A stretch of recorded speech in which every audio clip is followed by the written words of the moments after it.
The confrontation with that chopper exhausted every drop of gas I had left.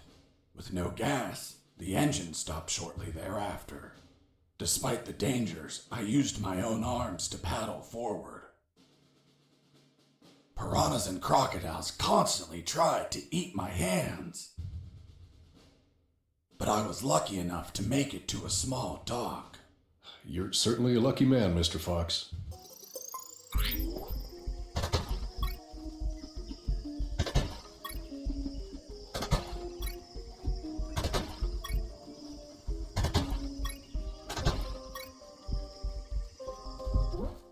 Please, oh please, don't kill me.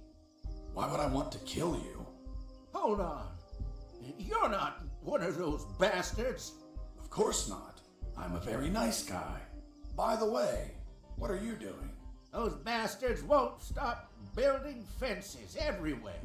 They think the jungle is theirs, so I cut them to fuck with them.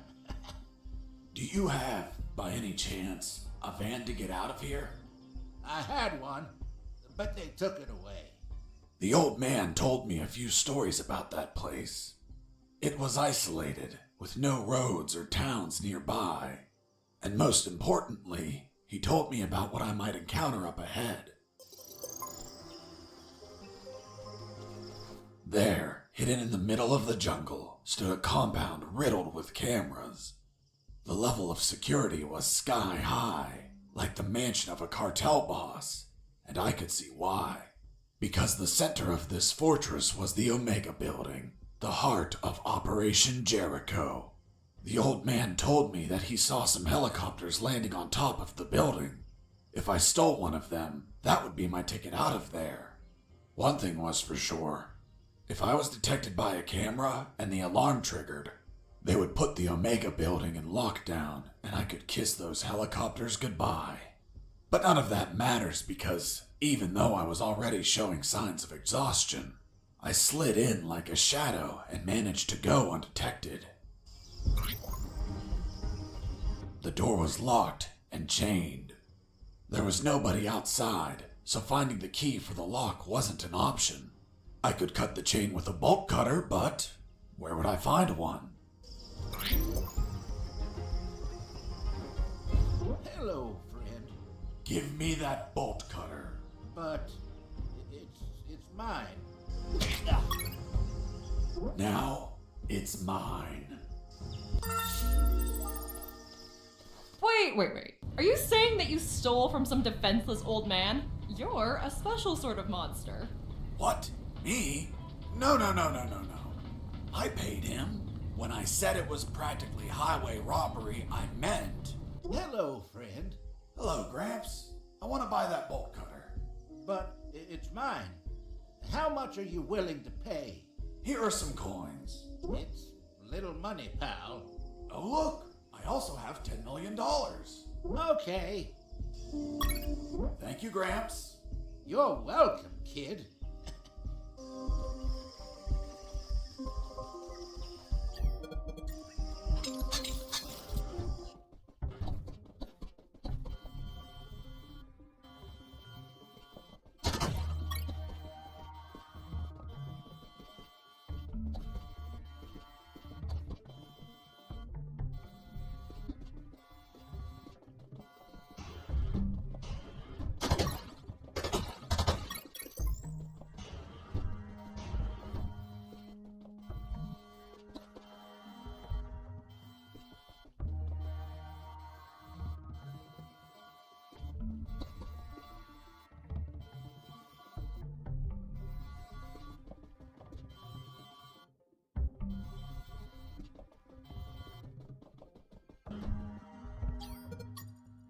That uniform would be handy later to create a fake mic.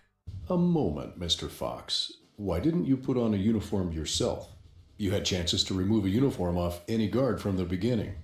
You realize that you could have slipped past at any time, dressed as another guard on shift.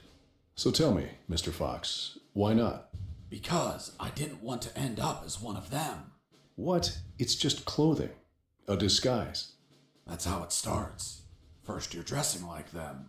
Then you're eating like them, sleeping like them, paying your taxes like them. You end up reading their literature, reciting their poetry, and you slowly sink into their system until you end up converted as one of them. I couldn't let that happen. On the east side, the cameras were accompanied by guards. I needed to pass without being spotted by Mike or the camera. So, I had to get rid of Mike and leave no witnesses, but it was more complicated than that. If the camera saw Mike knocked out, lying on the ground, the alarm would be triggered. Seems you just had to move him away from the view of the camera. Exactly, but if Mike wasn't there as the camera viewed his post, the alarm would still be triggered. Whatever I did, the camera had to see Mike standing at his post. Quite the scenario. Unless it's an episode of MacGyver, it would be impossible to proceed. Hold on. If you're telling me this, that means you made it through, correct? Well, yes, I managed to fool the camera eventually. How did you manage that? If the camera needed to see Mike, I could just make a copy of him. A clone? Yes, the copy was so perfect, Mike's mother wouldn't know the difference. I made the swap when the camera wasn't looking.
There it was, the entrance to the Omega building.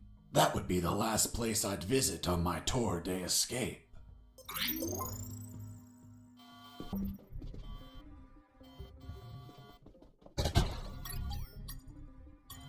I carefully studied that pizza box, examining every detail, every clue, every molecule. I deduced that it was used by someone else to smuggle something into the Omega building. A pizza? Exactly. A pepperoni pizza, to be precise.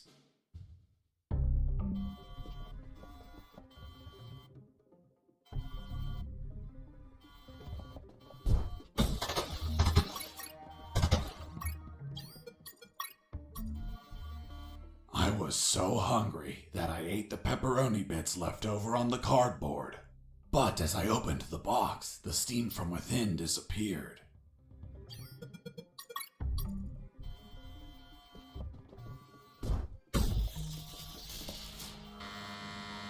Who is this? I have a pizza here for Mike. That's me, but I didn't order one. Fuck.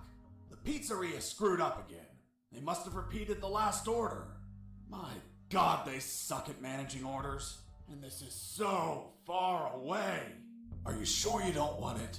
It's just out of the oven. Hold on. Show me the pizza. Here it is. Yeah, I see it. What kind of pizza is it? It's a pepperoni pizza. Great. The kind I like.